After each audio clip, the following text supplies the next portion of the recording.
Soon I will be turning 30.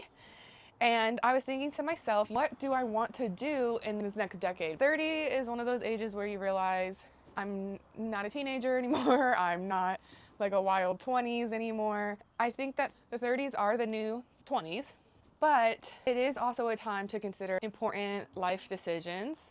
So let's get into it. This is what I asked ChatGPT. What do women usually look back on and wish they had done differently or done before they turned 40? Here is the first one. Pursued passions. Many women wish they had taken more risks to follow their passions or their dreams rather than sticking to a conventional path. So for me, this is super validating because I've been starting over for almost 2 years now after leaving the corporate world and coming back to my roots of who I truly am at my core, regardless of what job I'm working.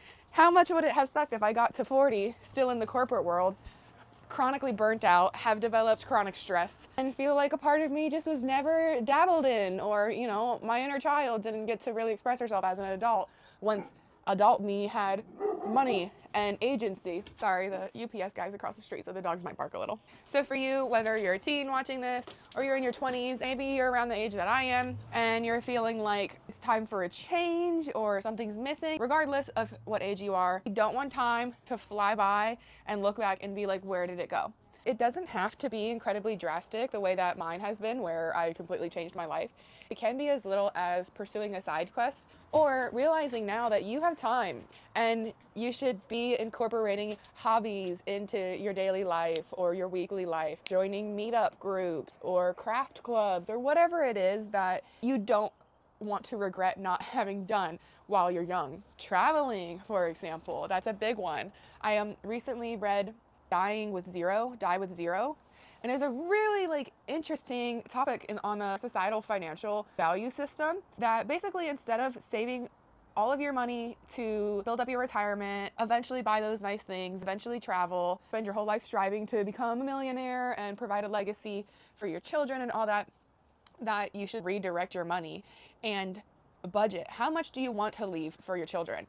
Not, just make an endless, there is no ceiling amount of money and then I'll leave whatever additional to my kids. Like, a lot of times those kids who are left with a whopping amount of money don't manage it how you managed it anyways. So it's good to create a budget for it and to help them to understand what they might do with that budget and how to manage that money. Outside of your children, realizing that you're not going to be able to go water skiing when you're 60. So those are the things that, even though you could save money for later and not spend that money on that vacation or that water skiing excursion, do it now because you're young and you're able-bodied, you're adventurous, you don't have chronic health issues, hopefully. When you're that age, you won't look back and be like, dang, I wish I had done more. So that's not the whole point of the book, but just a little food for thought on that first bullet point. Second bullet point, I actually already touched on a little bit, is travel more. Women, when they reflect on their lives as they approach 40, say that travel is something that they wish that they had done. Women often express regret for not exploring the world more before settling down with more responsibilities. So whether that is getting into a serious career, having children, having a mortgage, whatever it is that would make you feel like you are an adult. You have all of these things that are on your plate that cannot necessarily be reversed. You have to continue maintaining them or dismantle them, and you can't dismantle a child, let's be honest. So a lot of women regret not having slowed down and taken a moment to focus on themselves before putting others before themselves and before putting the rest of their lives before themselves. You have time. You have options. You don't have to immediately settle down, pick a space in the world that you're going to call home, get a house. And honestly, it's hard to do a lot of these things anyways. It's hard to get a home nowadays. Excellent is big for me because I would love to travel more, and I have traveled a lot. So hopefully I'll also be able to express gratitude around what I was able to do. I've been to India, Ireland, I've been a lot of places in Europe. I do wish that I've gone more places. It's just a matter of money. It's just a matter of having enough to do it, doing it on a budget. Speaking of which, If you're not already subscribed, subscribe. I would love YouTube to be my main passion in life. If it can become another income source at some point, that would be fantastic. Honestly, how awesome would it be to be able to travel and do travel vlogging, to be giving advice from various places in the world? That would be so cool. That'd be super cool to take people along with me.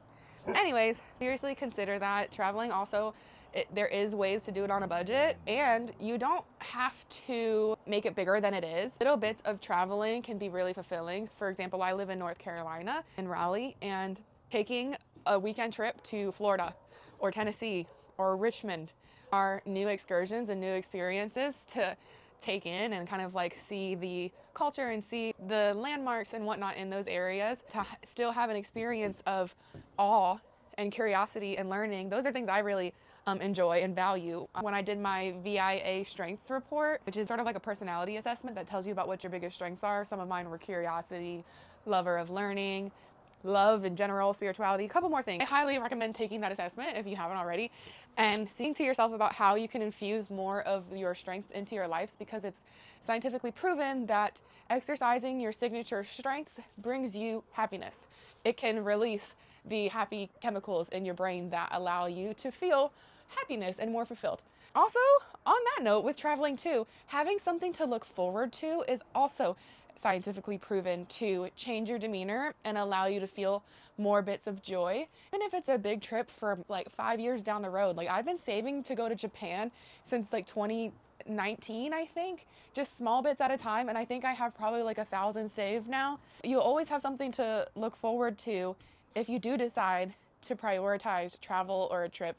Infuse that into your life before you settle down. And also consider that when choosing your partner too. If you have a partner that's more traditional, more in a hurry, especially where I am in the South in the United States, people are very quick to get married, and a lot of women aspire to marriage in this area, which was new to me after growing up in Baltimore and going to school in Ohio. I wasn't used to people being so quick to get married, but if you still have that option, consider choosing a partner that also values that level of freedom and supports you in your endeavors to be an independent woman.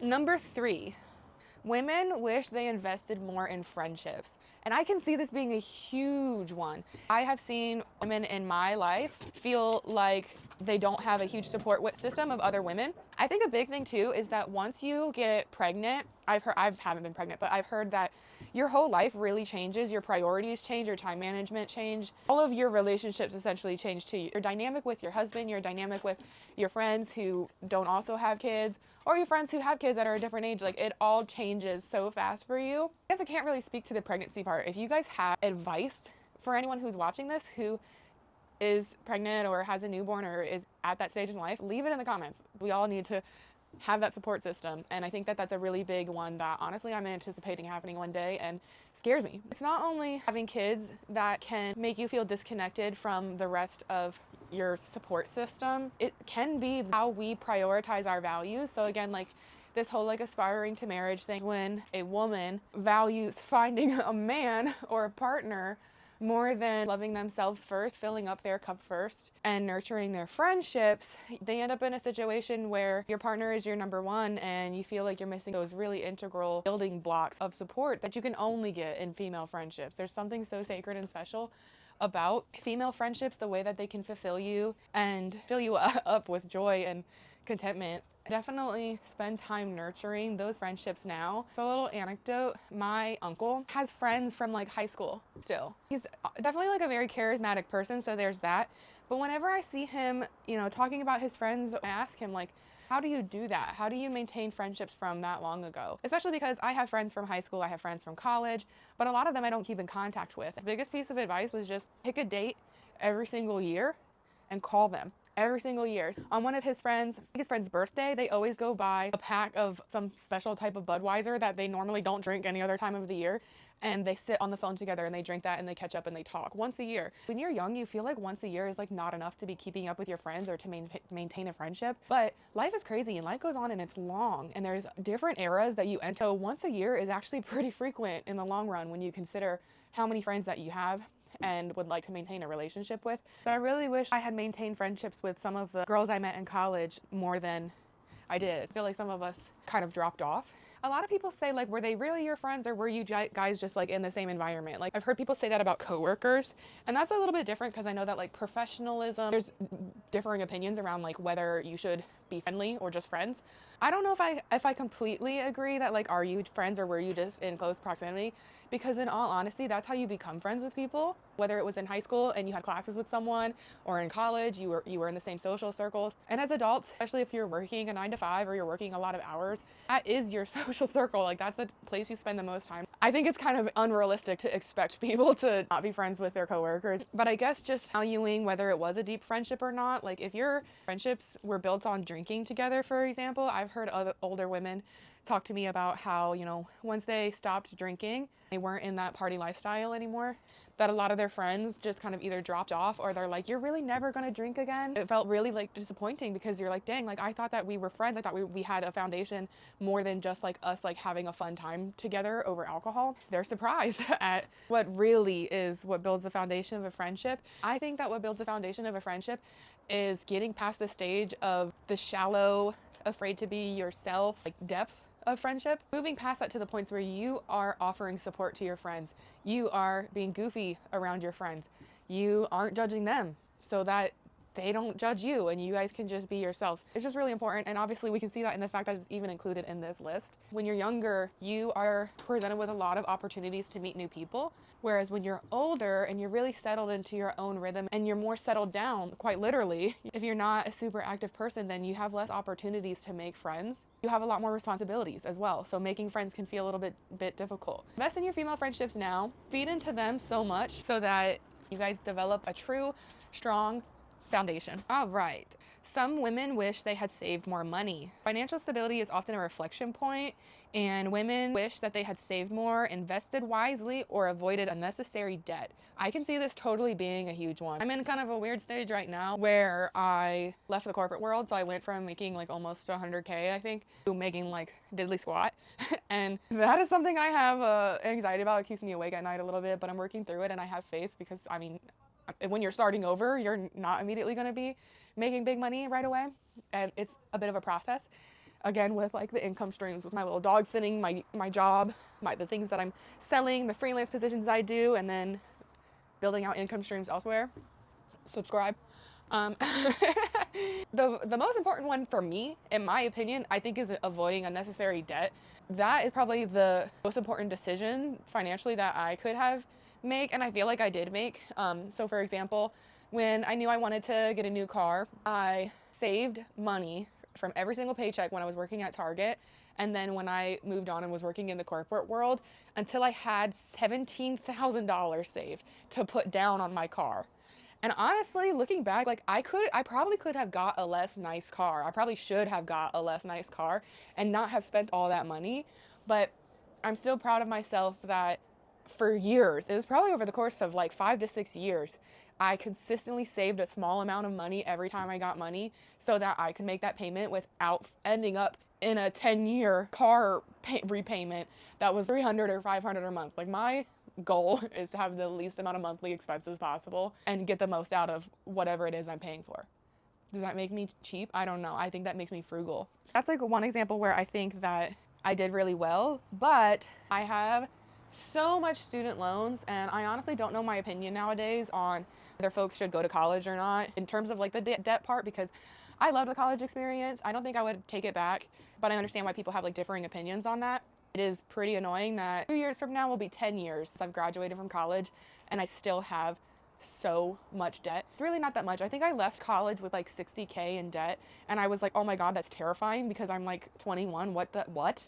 And then my uncle was like, yeah, that's like 2 car payments. You'll be good. He definitely like diminished the weight of it. Like that, okay, well, I don't need to get 2 $30,000 car payments. But it did kind of put it in perspective for me, like, okay, wait, this is doable. I can pay this off. But it takes a while, and that interest is no joke, girl. Like, I'm proud of myself for, while I was making buku money in the corporate world, for just throwing so much money at that debt. I think I paid like $25,000 or $30,000 off of it, and before that I had only like taken a small chunk off of it. Also, I've heard that refinancing your loans is a really good idea to bring those interest rate down. Like, I think consolidating them. I don't know for sure if you guys have any experience with finagling your loans around to benefit you financially in the end. put it in the comments. I've heard some friends have done that. But yeah, I just think that debt is something to avoid as much as possible. But I know there's also like differing opinions there too, because not everybody's able to avoid debt depending on what life situations you're in. And I also think it's a little bit like delulu, just slightly, to follow like the Dave Ramsey guide where like debt is like the enemy, the worst, like don't ever get yourself into debt, because also a lot of really rich people use their debt as leverage in order to make more money in the end. So there's definitely different like financial angles to look at it from. And I don't think I'm the best person to give advice on that, but at least I was able to talk a little bit on my experience. Saving more money, I think, is really important too. I am glad that I had a stint in the corporate world because of the company match. So putting the max amount in your 401k and really taking advantage of that company match, because that is basically free money to go into your retirement. Even though I'm in a stage of life right now where I feel like I don't have a ton of financial stability, at least I know that I have a 401k that has a decent chunk of change in it and it's continuing to grow through investment. Regardless of where you are in life, I would definitely consider that, even if it's just the smallest amount. Like even if you work as a barista, taking $10 a week and putting it in that is better than nothing. I have to run, so we'll end the video off there and then I'll do the rest of the numbers soon. I would love to hear your thoughts and have a takeaway from this video that you're gonna focus on. Let me know in the comments. My last video, so many people commented that are from my actual life, and it was just so nice to not only feel supported by you all, but to feel validated or to hear what you all are also going through, because it puts things in perspective for me and helps me to create better videos going forward. So if you like this video, give me a like. Don't forget to subscribe. Okay, I love you all. Bye. The 30s are, woo, I'm at my core regardless of, MJ. MJ.